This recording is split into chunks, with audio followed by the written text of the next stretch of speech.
Man, I'll never forget when me and MP were 16 years old, playing for Wolfpack and Dynasty, two club league teams back in Plainview, Illinois. I remember I told MP he needed to shoot more if he wanted the scouts to notice him. Can you believe that? Me telling MP he needed to shoot more?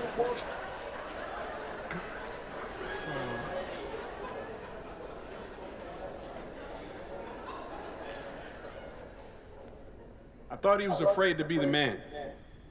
But the truth is, he was mature, wise beyond his years.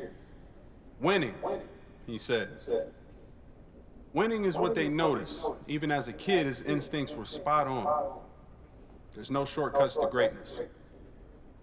You can't cheat your way to the top. The game's too pure for that. It's too good for that.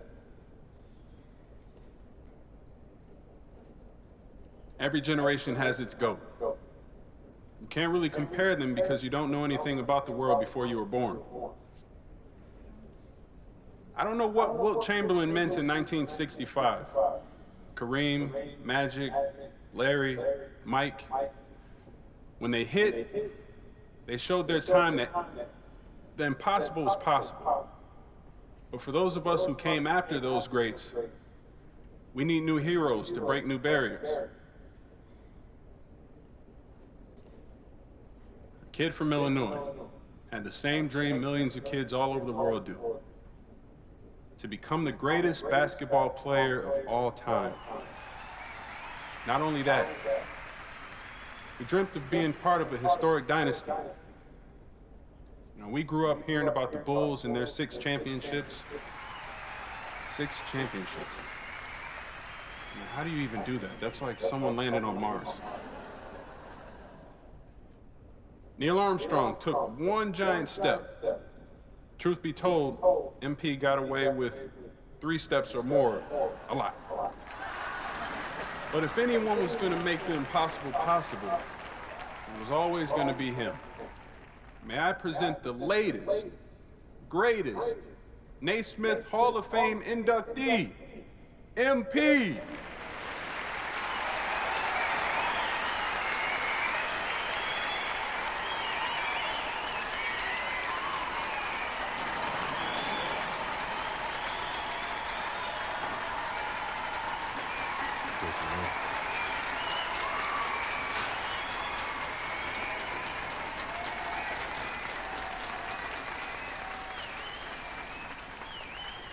Wow. As much as my life today would be unimaginable to the kid back in Plainview, the one constant has always been Patrick. He shot too much then and he talks too much now.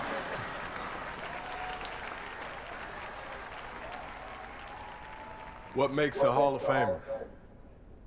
It's not any one thing, and it's not the same thing for any 2 players. But there are 2 qualities shared by every Hall of Famer: what we bring as individuals and what we bring to our teams. As an individual, I brought a couple things to the table. I broke the unbreakable record, Wilt Chamberlain's 100-point game.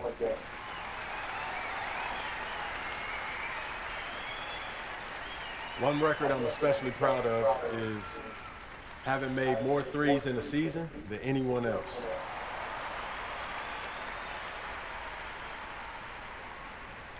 I scored more points in a season than anyone, ever. That's like 80 years of anybody's. That's a lot.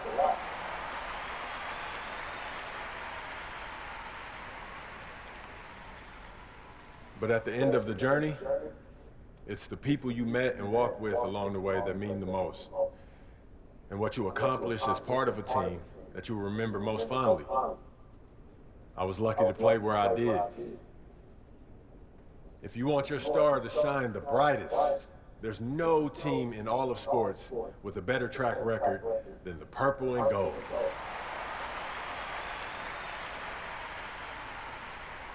The things we accomplished,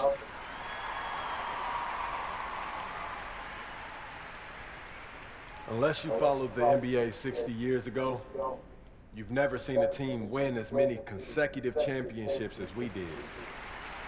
We made history together. History yellows faster and faster these days. So do the world a favor. Don't forget what we did. There's a reason nobody wins more than 3 years in a row. The irony of every title you win is it stacks the odds against you winning the one next year. You've played a longer, harder season than 28 other teams. Your off season is shorter. The following season, everybody wants to bring their A game when they play you, but we're up for the challenge. Again and again and again.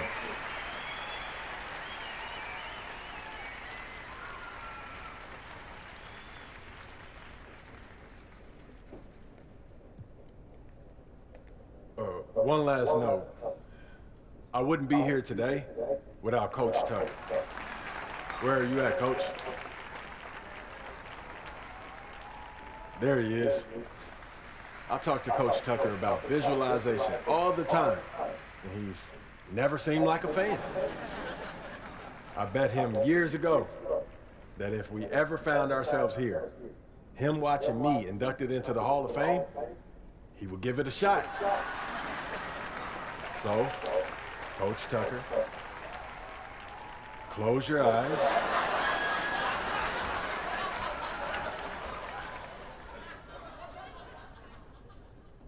All right, good. Good job. Now I want you to visualize yourself, visualizing that you're in a room alongside more basketball royalty than you've ever been with. And for some reason, you're wasting that time sitting there with your eyes closed.